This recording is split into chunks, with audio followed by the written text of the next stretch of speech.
తప్పు కదా అట్లా అబద్ధాలు ఆడడం, మోసం చేయడం.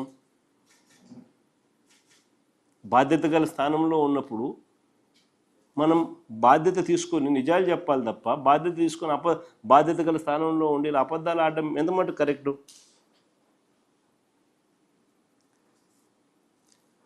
ఈ ప్రభుత్వం చేసిన అప్పులు కూడా, ఇప్పుడు కూడా ఈ ప్రభుత్వం చేసిన అప్పులు కూడా ఆశ్చర్యకరంగా చూస్తే, ఆ పక్కన అదే టేబుల్లో మీరు గమనించినట్లయితే చంద్రబాబు నాయుడు గారు ఈ 2 సంవత్సరాల్లోనే, ఆయన అధికారంలోకి వచ్చిన ఈ 2 సంవత్సరాల్లోనే మేము మొత్తం అప్పులు 5 ఏళ్లలో 3,31,671 కోట్లు మేం చేస్తే, చంద్రబాబు నాయుడు అధికారంలోకి వచ్చిన ఈ 2 సంవత్సరాల్లోనే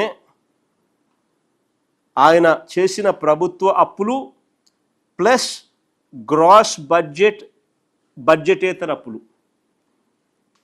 ప్రభుత్వ అప్పులు ప్లస్ గ్రాస్ బడ్జెటేతర అప్పులు అన్నీ మీరు గమనిస్తే ఏకంగా 3,17,448 కోట్లు.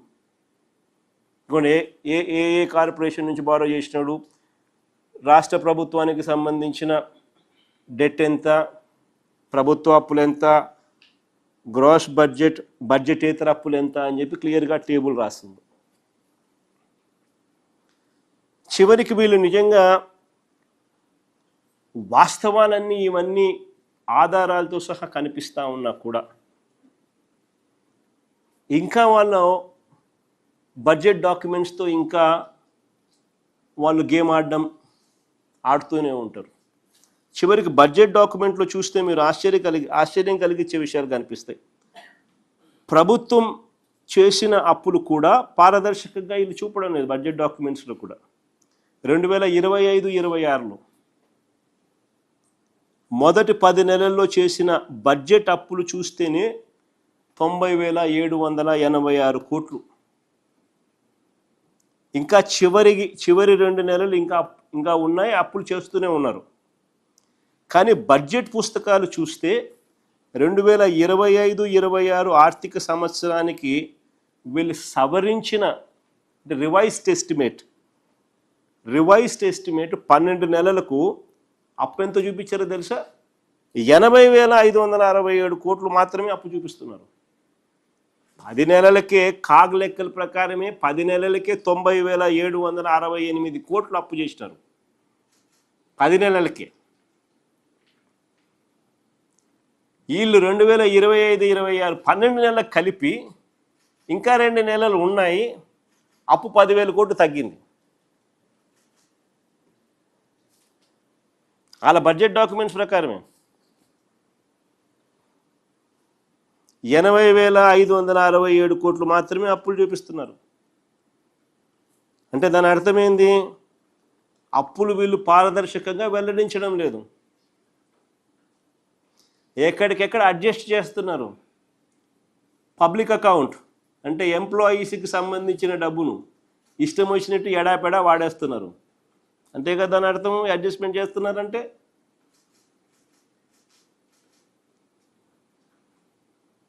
ఓవైపున ఎంప్లాయీస్కి ఇవ్వాల్సింది ఇవ్వడంలా 35,000 కోట్లు వాళ్ళకు బకాయిలు, జీతాలు పెంచేది లేదు.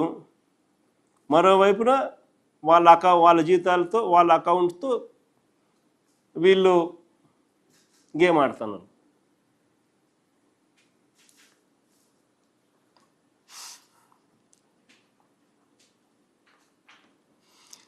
క్యాపిటల్ ఎక్స్పెండిచర్, మూలధన వ్యయం కూడా బడ్జెట్ డాక్యుమెంట్స్లో ఎప్పుడైనా కూడా బడ్జెట్ గురించి ఎప్పుడైనా మాట్లాడాల్సి వచ్చినప్పుడు, ఒక రాష్ట్రం పురోగతి గురించి ఎప్పుడైనా కూడా చర్చనీయాంశంగా మారినప్పుడు క్యాపిటల్ ఎక్స్పెండిచర్ అనేది చాలా ఇంపార్టెంట్ ఐటమ్ అవుతుంది. ఒక రాష్ట్రము మూలధన వ్యయం కింద ఎంత ఖర్చు పెడతా ఉన్నారు అని. మూలధన వ్యయం కింద 2025-26లో ఒకసారి గమనిస్తే బడ్జెట్ ఎక్స్పెండిచర్ బడ్జెట్లో చూపించింది 40,635 కోట్లు ఖర్చు చేస్తామని చూపించారు. మళ్ళీ రివైజ్డ్ ఎస్టిమేట్లో ఏమో 33,134 కోట్లు 12 నెలల పీరియడ్లో తగ్గించినారు. 10 నెలల కాలానికి వీళ్ళు ఖర్చు పెట్టింది ఎంత అంటే కేవలం 21,675 కోట్లు మాత్రమే. పోనీ దాని ముందు సంవత్సరం వీళ్ళు క్యాపిటల్ ఎక్స్పెండిచర్కి సంబంధించి మూలధన వ్యయానికి సంబంధించి వీళ్ళు ఏ రకంగా వీళ్ళ పనితీరు ఉందనంటే 2024-25లో బడ్జెట్లో 32,712 కోట్లు ఖర్చు పెడతామని చెప్పి రివైజ్డ్ ఎస్టిమేట్లో దాన్ని 24,072 కోట్లకు తగ్గించి చివరికి వాళ్ళు ఎంత ఖర్చు చేసినారు అని అంటే రివైజ్డ్ ఎస్టిమేట్లు 2 నెలల్లో ఈ 2 నెలల్లో సంబంధించి కూడా తప్పుడు నెంబర్లు చెబుతూ అది ఎక్కువ చూపించి చివరికి వాళ్ళ అకౌంట్స్ చివరికి సంవత్సరం ముగిసేసరికి అకౌంట్ తేలేసరికి కేవలం 16,141 కోట్లు ఖర్చు పెట్టారు. అది 24-25లో.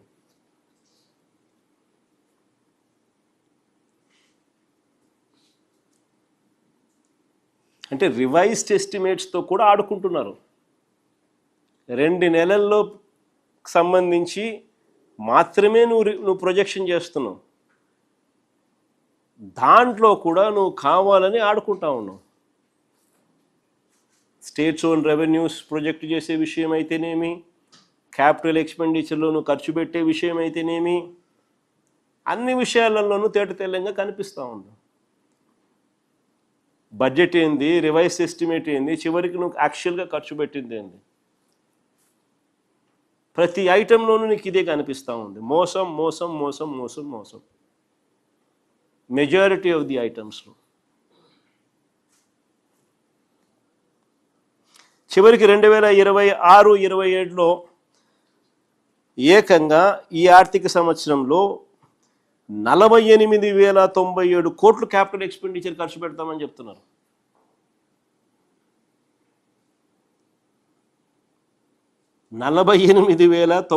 కోట్లు ఖర్చు పెడతామని చెప్తున్నారు.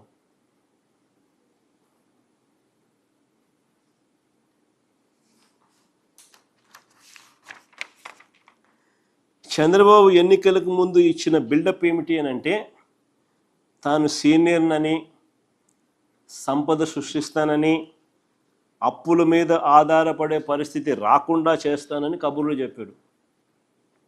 ఇవాళ పరిస్థితి ఏంటి అని అంటే గతంలో ఎప్పుడూ లేని విధంగా అప్పులు చేస్తూ ఉన్నాడు. ఆల్ టైమ్ రికార్డ్స్ అన్నీ బద్దలు కొడతా ఉన్నాడు. కానీ ప్రజలకు స్కీములు లేవు. ఎలాంటి స్కీములు లేవు. ఉన్న స్కీములన్నీ రద్దు. సూపర్ 6లు, సూపర్ 7లు మోసాలు. ఉన్నదంతా కూడా ఈ చేసిన అప్పంతా కూడా ఎక్కడికి పోతుంది అని అంటే దోచుకో, పంచుకో, తినుకో.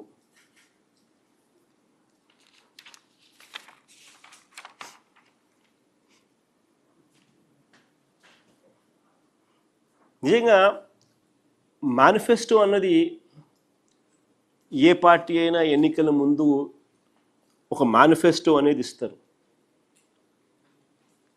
ఆ మేనిఫెస్టో అనేది రాజకీయ పార్టీలు మేనిఫెస్టోల ద్వారా నిజంగా మా హయాంలో మొట్టమొదటిసారిగా ఒక రిఫార్మ్ తీసుకొచ్చినాం.